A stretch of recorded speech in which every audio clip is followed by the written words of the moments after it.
ومع حلقة جديدة مع الطريقة السهلة لترك التدخين. يلا بينا.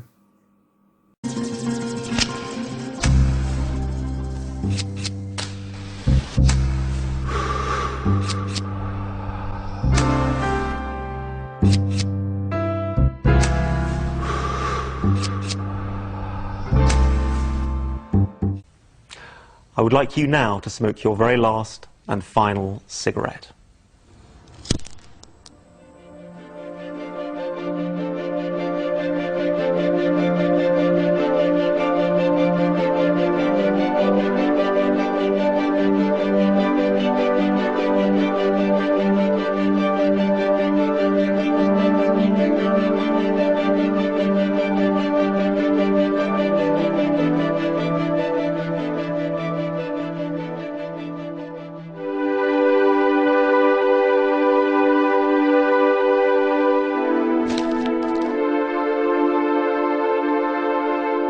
You need to make a solemn vow that you'll never smoke another cigarette, cigar, pipe, or take tobacco or nicotine in any form ever again.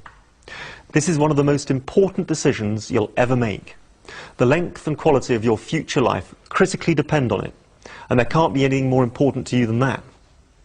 Unlike other vital decisions we make, such as what we do for a living, we can never be certain that they're correct, because we can never know what would have happened if we'd done something else. The beauty of the decision you're making now is that you know it's correct even as you make it.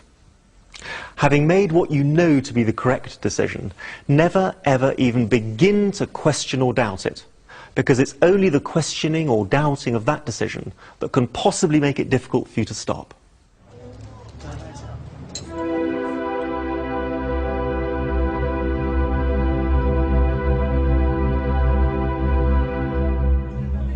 Don't avoid smoking situations. Go out, handle stress, and enjoy meals, drinks, and social occasions right from the start. Remember, you're not being deprived. You haven't given up living. In fact, you haven't given up anything. Smokers are being deprived of their health, energy, money, peace of mind, self-respect, confidence, and freedom. They are drug addicts. Observe them, particularly at social occasions. Notice how they're only comfortable while they're smoking subconsciously. When they become aware of their smoking, they're uncomfortable, self-conscious, and defensive. Notice how quickly they extinguish each cigarette and automatically light up the next one. Casual smokers will smoke 5 in front of you. You say, "I thought you only smoked 5 a day." They say, "Well, parties are different." It's always different. Smokers lie not only to other people, but also to themselves. Just remember that when a smoker leaves your company, they have got to continue smoking. The next day when their chest feels like a cesspit, the next cancer scare, the next budget day, the next time they're in the company of non-smokers, the next time they're not allowed to smoke, the next time their family gives them that haunted look, the next time they feel completely stupid. They've got to spend the rest of their lives paying a fortune to risk horrendous diseases, to suffer a lifetime of mental and physical slavery. The bad breath, the stained teeth, the wheezing, the coughing, the lethargy, the social stigma, being despised by the rest of the population. But worst of all, otherwise intelligent, attractive, healthy, rational human beings despising themselves because they're the slave to something they themselves detest.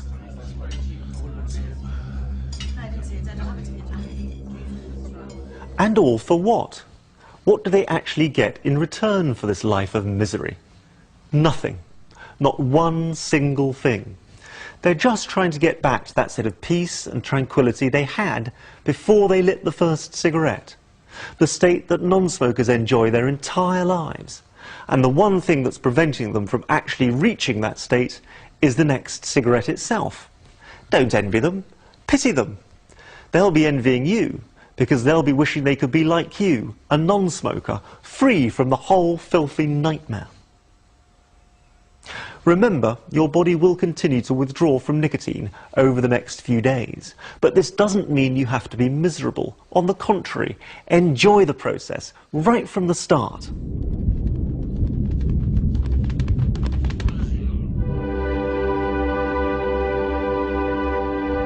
You've been the slave of this little monster for years. Now it's your turn to be the master as you enjoy starving it to death. The little monster is searching for a fix, and you're simply going to let it die.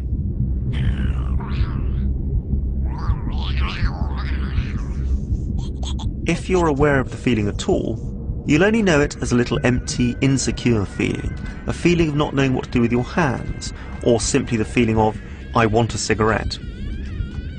It's essential that you stop thinking of it as, I want a cigarette, and recognise it for what it is, your body withdrawing from nicotine.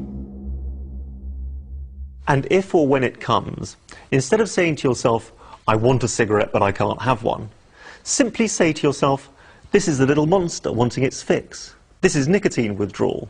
This is what smokers suffer their entire smoking lives. This is what keeps them smoking. Fortunately, non-smokers don't suffer this little empty, insecure feeling of the body withdrawing from nicotine. Isn't it marvellous? I am a non-smoker, and so I'll soon be free of it, never to suffer it again. That way the withdrawal pangs cease to be withdrawal pangs and become positive moments of pleasure. That way it can be like when you leave the dentist. Your jaw might still have a slight dull ache in it, but that doesn't bother you in the slightest because you know it'll soon go. That part of your life is over. You're ready to get on with enjoying the rest of your life.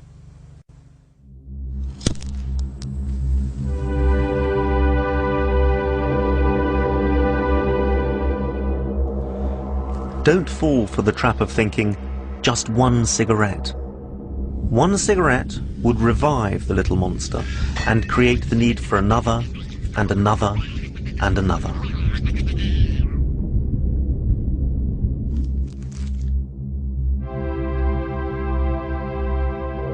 Nicotine is an addictive drug, whether in tobacco or in the form of nicotine products, such as chewing gums, patches, nasal sprays, inhalators, or anything else.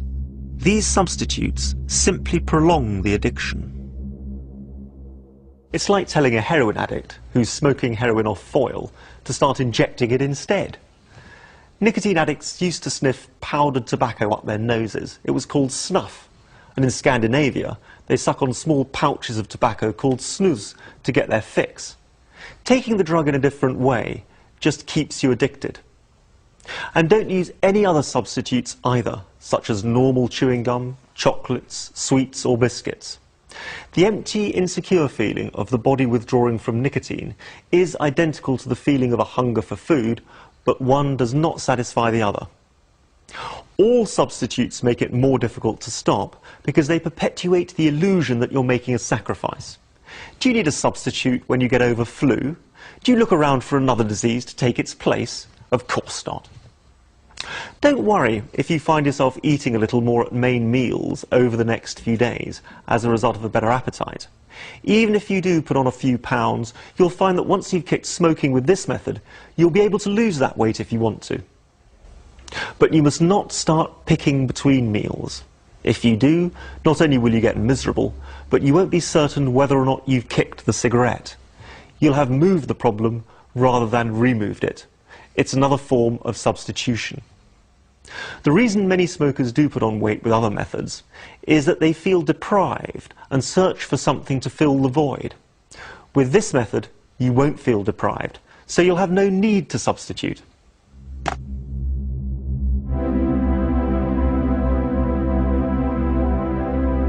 Don't keep cigarettes on you or anywhere else in case of an emergency.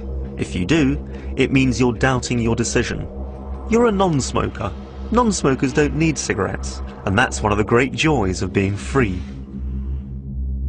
Don't try to block your mind from smoking. It doesn't work. Just make sure that when you do think about it, you're not thinking, I want one but I can't have one. Make sure you're thinking, great, I'm a non-smoker.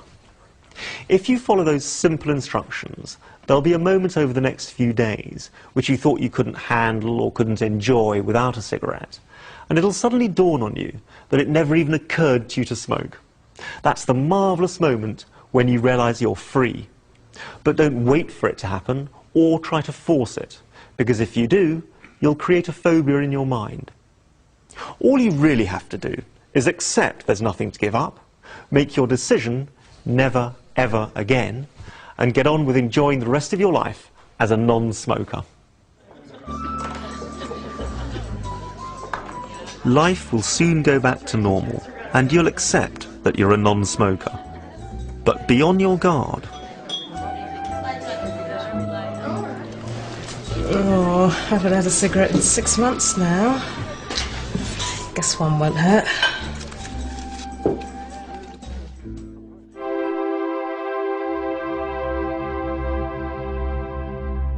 The tobacco companies want to get you hooked again, and other smokers are always trying to justify what they know is their own stupidity and inadequacy. If your brain ever starts playing tricks on you by thinking, just one cigarette, remember, there's no such thing. Just one cigarette, cigar, or anything containing tobacco or nicotine, and you'll fall back into the nicotine trap. There's only one essential to remaining a non-smoker, and that's not to smoke. The moment you light a cigarette, you become a smoker again. So the question you need to ask is not, shall I have a cigarette? It's, do I want to become a smoker again? The answer is clearly no, because you didn't enjoy being a smoker, and you do enjoy being a non-smoker. That way, those moments can become pleasurable, as you congratulate yourself that you're free, and that way you can remain a happy non-smoker for the rest of your life.